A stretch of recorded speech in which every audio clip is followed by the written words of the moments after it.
I want to give you a challenge, but it's only for those who are ready to escape poverty, mental, emotional, and financial. For the next 30 days, every morning when you wake up, look yourself in the eyes in the mirror and say with certainty, I am prosperous. I am abundant.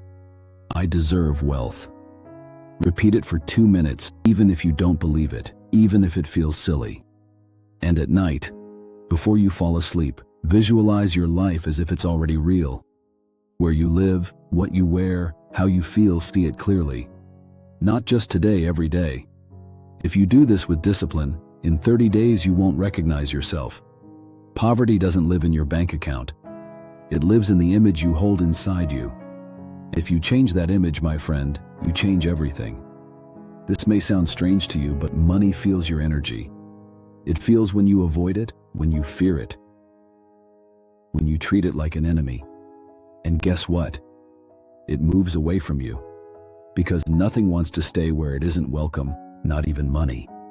Now tell me honestly, what do you feel when you see someone successful driving a luxury car or motorcycle? Do you feel admiration? Or a little irritation? A spark of jealousy?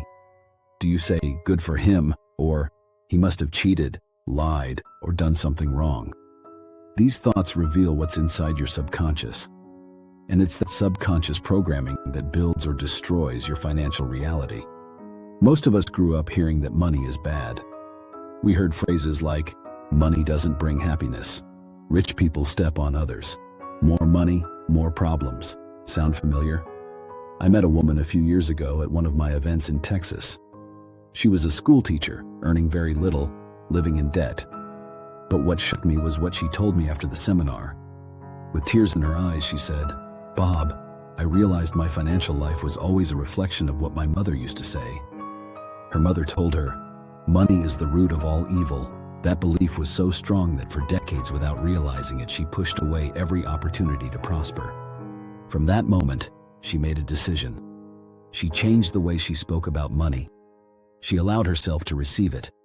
She created a natural cosmetics brand, and in less than 2 years, she was earning over $500,000 a year.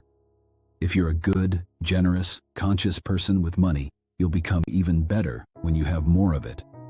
But if you're afraid you'll become a bad person when you get rich, then the problem isn't money. It's the lack of trust in yourself. According to a Pew Research study, 62% of people have a negative emotional relationship with money. Guilt, anxiety, fear of judgment or judging others. So how can you attract something that you associate with pain? You can't. You start sabotaging yourself. You avoid, delay, overspend, underspend, freeze, and eventually you confirm the prophecy you created. Money is hard. I can't save anything.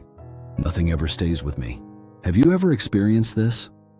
Have you ever received unexpected money and suddenly an urgent problem appeared that you had to pay for? Or had a great idea but convinced yourself it wasn't for you? Have you ever rejected a compliment, a gift, or even fair payment for your work as if you didn't deserve it? These are clear signs of unconscious money rejection. And until you heal that, no matter what you study or try, nothing will work for long. Stay strong. Your success story is already in motion.